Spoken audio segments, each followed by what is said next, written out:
Alors comment ça fonctionne? Donc vous êtes sur une page et vous devez tout simplement saisir votre prénom ou votre pseudo et votre adresse email. Et donc ici en fait comment ça fonctionne, donc comme on est sur Google Chrome, vous pouvez traduire la page. Donc si ça vous paraît un peu compliqué, mais bon, il n'y a rien de vraiment compliqué.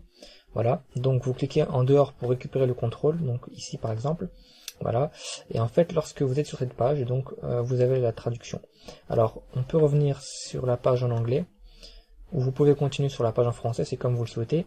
Autre remarque, il se peut que la couleur de la page change, parce que c'est une page qui est dynamique, donc le thème peut se modifier en fonction du nombre de chargements.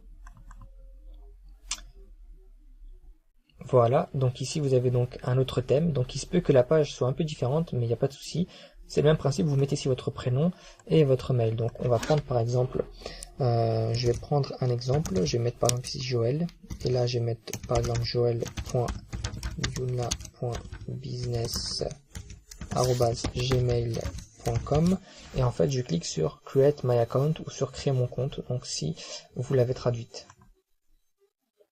Donc vous allez ensuite arriver sur cette page.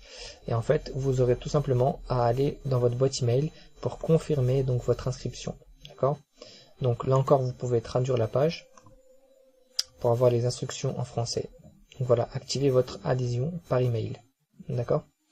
Donc ensuite, vous allez dans votre boîte mail et vous pourrez trouver le mail d'information. Donc on va aller ici. Et là, on voit qu'effectivement, il y a un email. Donc, on va cliquer sur le mail. Voilà. Donc, au niveau du mail, vous avez un message de remerciement pour la création de votre compte. Et vous cliquez sur ce bouton-ci, Activate My Account. Vous allez donc ensuite arriver sur cette page dans laquelle, en fait, vous allez confirmer votre mail et donc saisir un mot de passe. Donc, créer votre mot de passe. Donc, le mail, par exemple, ici, c'est donc joël.yuna.business@gmail.com. Et donc, hop, il y a une petite erreur. joël.yuna.business@gmail.com. Donc le mot de passe, on va choisir donc un mot de passe. On va donc confirmer le mot de passe.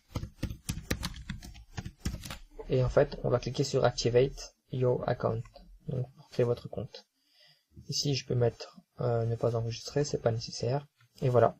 Et donc, vous allez arriver sur le site, donc Joomla, sur votre espace en ligne, votre back-office.